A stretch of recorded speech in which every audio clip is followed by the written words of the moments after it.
Tommy.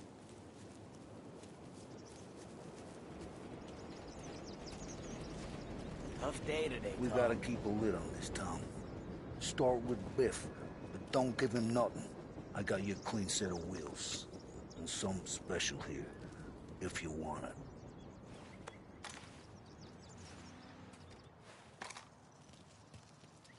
When Frank sees a Lapara, he'll know.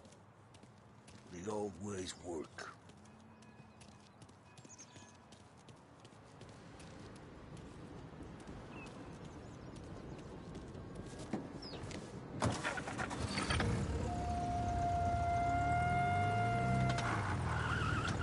And now for the latest news. The Navy is today continuing its search for the remains of those brave souls lost aboard the airship USS Akron. The Akron was destroyed in a violent thunderstorm off the New Jersey coast Tuesday morning, with the loss of 73 of 76 aboard. The disaster stands as the worst aviation accident on record. Yesterday, one of the survivors, Lieutenant Commander Herbert B. Wiley, spoke to members of the press and gave a brief account of the tragedy. He also spoke of the survivors' rescue by the German tanker Phoebus. President Roosevelt has described the loss of the Akron as a national disaster and said that he grieves with the wives and families of those lost and the nation. We will bring you more on the disaster and the Navy's search as we receive it. Thank you for listening. We return now to our scheduled programming.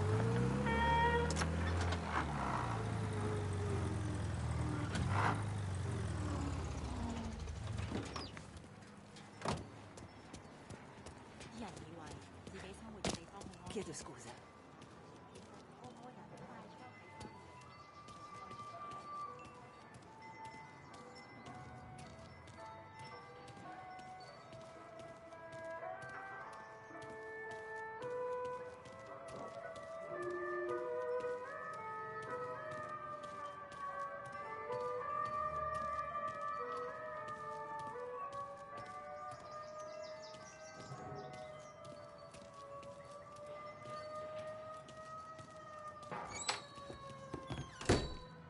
Tommy, what's the rumpus?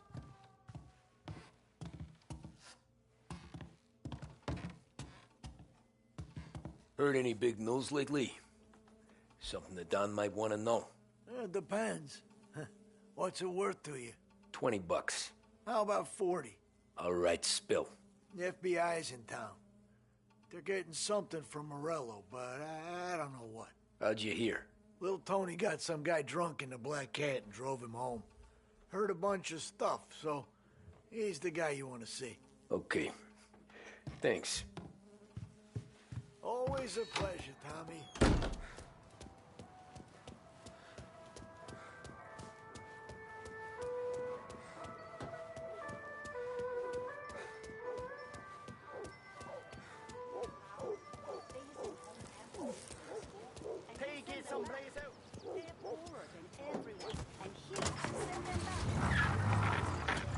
Welcome to a WLH Sports Report. There's a sense of anticipation as we await the start of the big game. Our very own Lost Heaven Lancers are out on the road, deep in enemy territory as they take on bitter rivals, the Empire Bay Cannons. This year's Gold Series is shaping up to be one of the best on record, with both teams matching one another blow for blow. Despite the Cannons' home field advantage and an early lead in the series, the Lancers have bounced back and have really taken their rivals to task. Many of the plaudits and column inches have been dedicated to one man. Lancers pitcher Bunny Smith is one of this year's standout performers. And with this series tied at 3-3, he may well be the key man that brings the Wistman Trophy back to Lost Heaven. But doing so will be no easy task, as standing in his way is opposition captain, Farmhorn Jack Seidel. This one of the fifth inning of Game 5 tournaments in favor of the Empire Bay team. Victory was canceled out by the Lancers in Game 6, and we now have a powder keg finale that is sure to have everyone glued to their radios. Can Bunny Smith bring it home for Lost Heaven? Or will the Cannon's towering redhead have the final say? WLH 570 Lost Heaven Radio will carry live coverage of the final game of the Gold Series, and we hope you'll join us in wishing our boys well.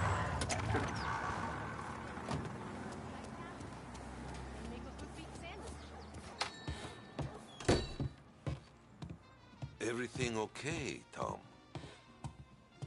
Nah, it's not. What's this about the guy you drove home who's with the feds? He came in for a drink, which turned into 10. He's hired muscle for some kind of safe house. Where? Oak Hill, corner of Pine. He gave me $10 to drive him back and keep my mouth shut. Let on that Councilor Gilatti's brokered some kind of deal between Morello and the FBI. They were all ready to sit tight on someone in there. Why the hell didn't you tell us? Tom, I did. I came in to see French straight away. He didn't tell the Don? No, he didn't. Tom, what's going on?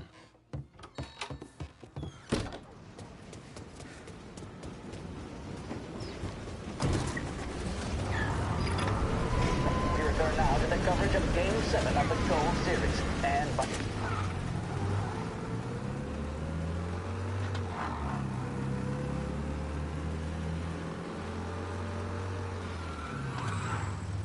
Good Lord!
Looks like the place.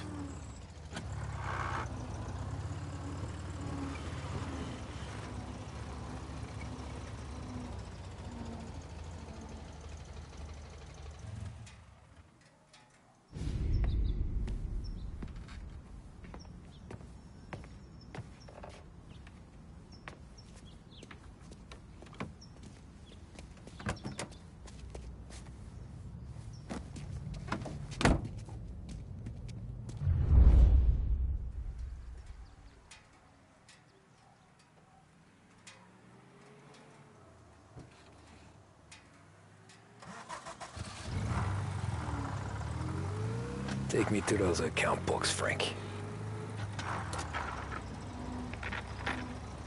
And we return now to coverage what could be the final play of this game and the series between the Lost Heaven Lancers and the Empire Bay Cannons. A quick reminder that this final inning is being brought to you by Swift Cola. When you need a lift, reach for a Swift. It's not only a taste sensation, it's guaranteed to increase focus, drive, and mental clarity. Pick up a bottle of Swift Cola today. And as we are coming to a close, let me thank today's other sponsors, Big Break Cigarettes and Lost Heaven Courier. Both of these teams could be said to be entering golden eras. Each team has a star player at the core with promising youngsters set around them. I refer of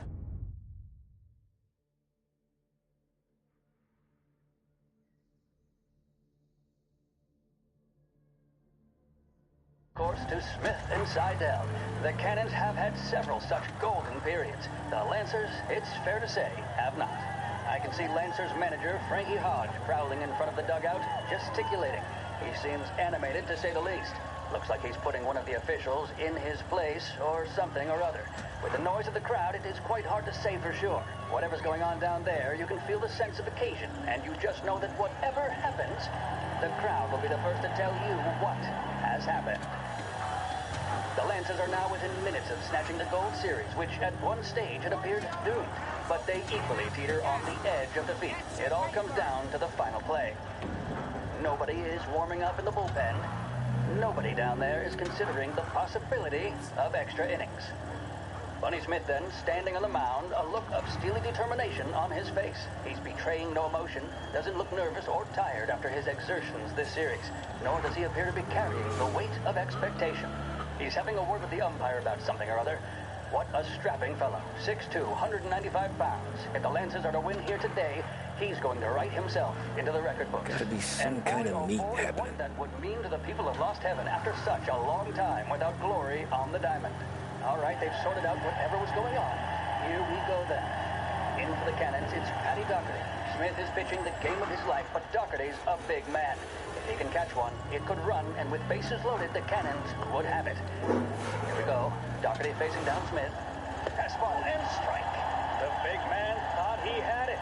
Some speed on that ball, my goodness. It's fair to say Doherty looks a little spooked. He was convinced he had it. His body language tells the tale.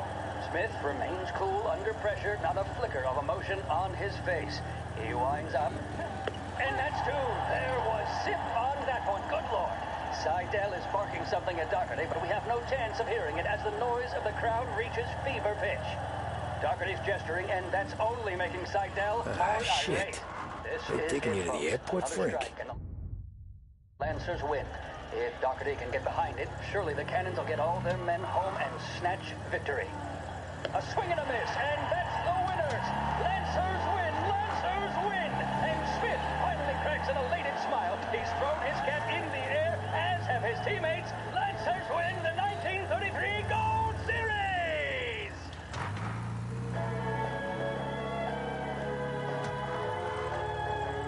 Big break, Red.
Christ, they're flying him out of state or something. Fuck, this ain't good.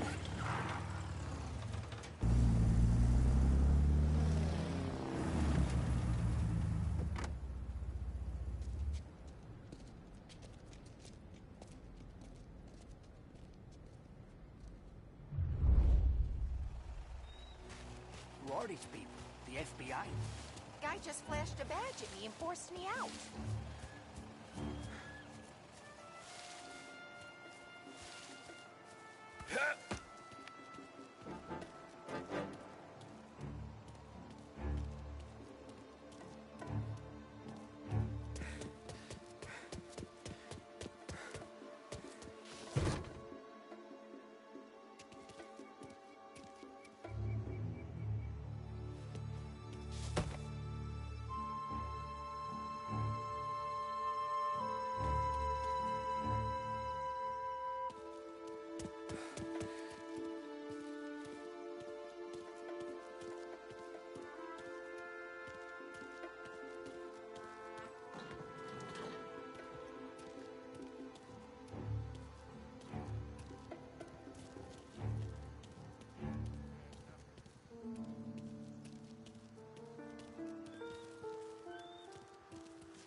say I'm happy dealing with these. Well, we can't give up now. The plane they're gonna use is Don Morello's. I'm sure of it.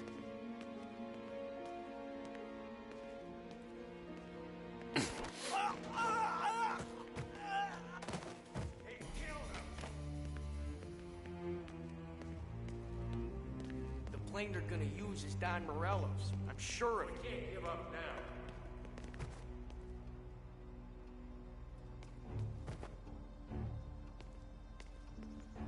Morello hasn't the honor to even show his face.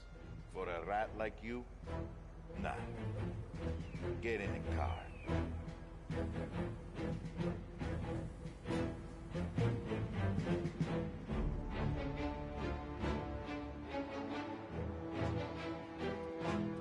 what happens next?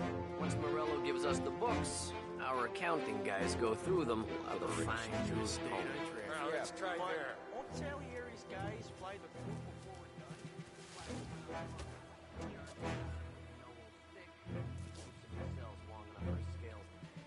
This is gonna be someday important. Tax evasion, money laundering, corruption.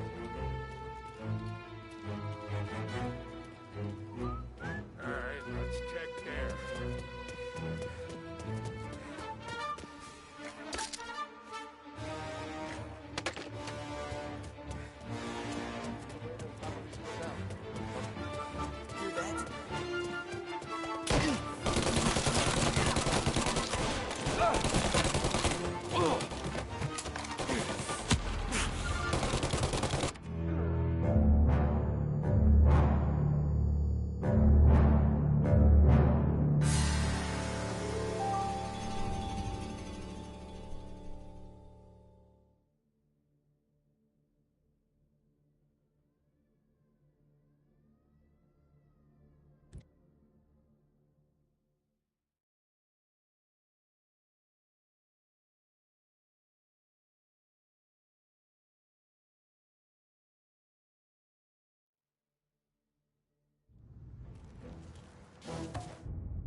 Punks like you in this town. Taking cover! Hey, son of a... All right.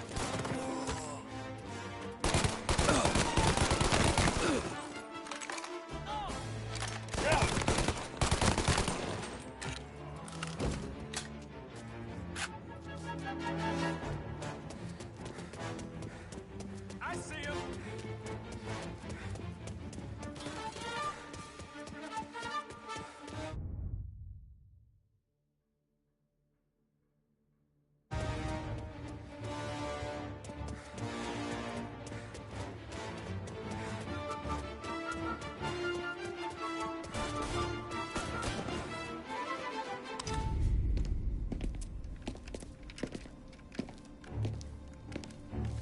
Tom.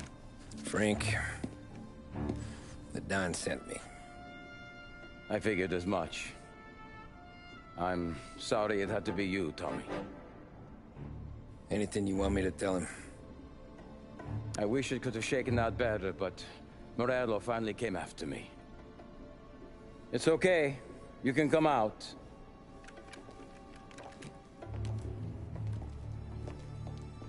Morello offered me a simple trade. The Don's account books for our lives and tickets out of this town. You hand the books over yet?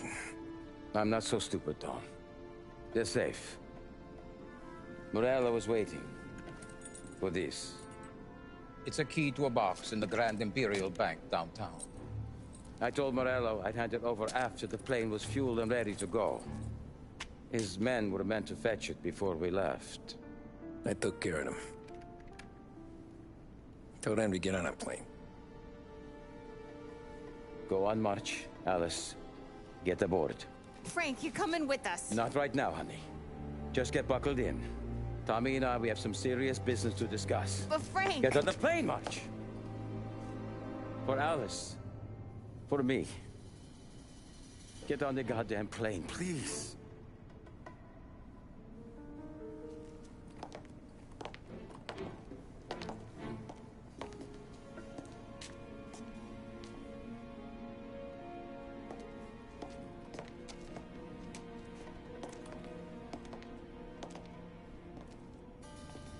You been paid yet? Yeah.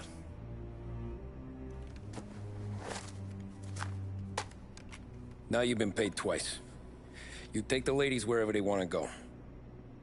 Yes, sir. Thank you, Tom. Christ, Frank. Why didn't you ask us for help?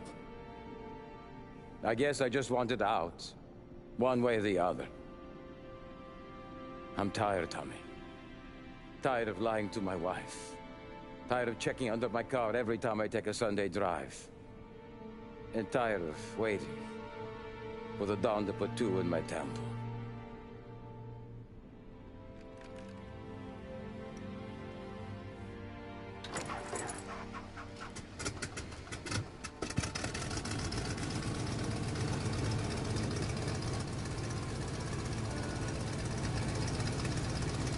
God damn you, Frank.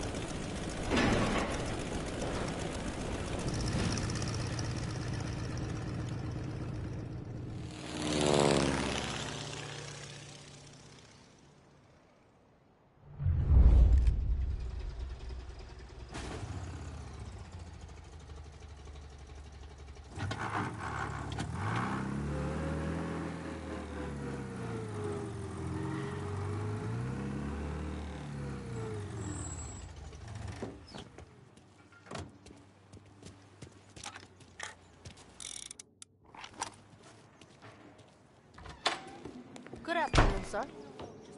Where's the safety deposit boxes? With my colleague downstairs, sir. Thanks.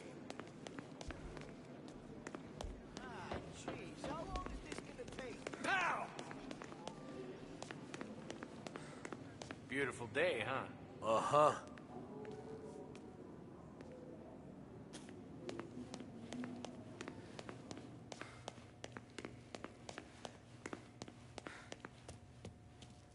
Keeping out of trouble, I hope. I need to access the deposit boxes for Frank Coletti. Ah, yes, Mr. Angelo? Yeah. Mr. Coletti said it might be you who came, and to provide access. Please, follow me.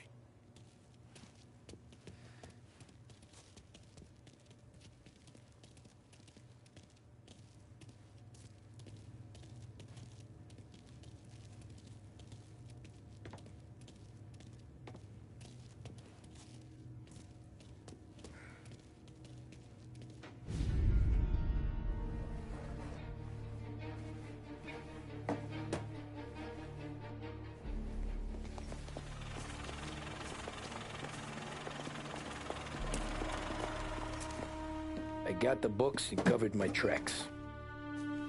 Salieri never asked any questions.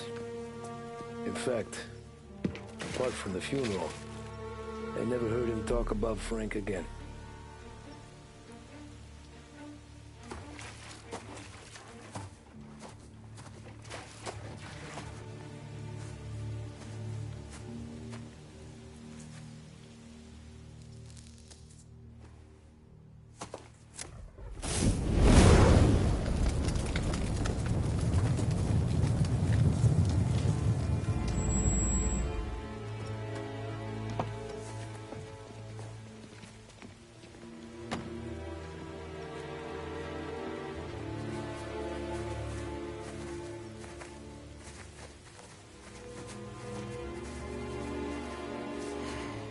You're making my boys twitchy, Marku.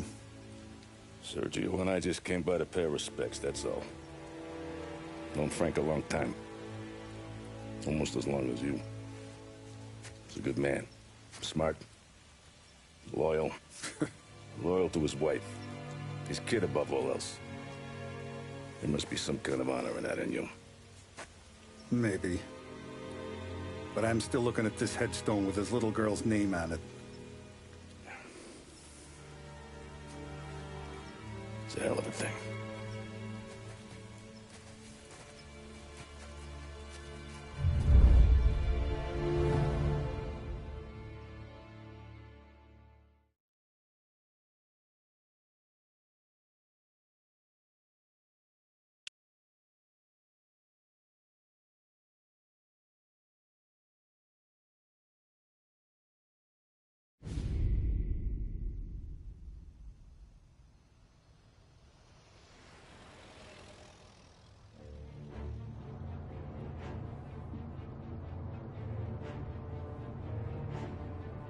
Look at these houses.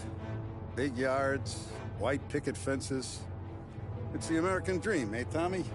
I suppose. Not for you? No, sir. I like being closer to the business.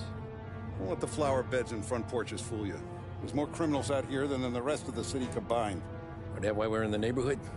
In a way. Merle's got a dirty prosecutor on his payroll named Watkins. Turns out he's old friends with Galati. The city councilor? The same.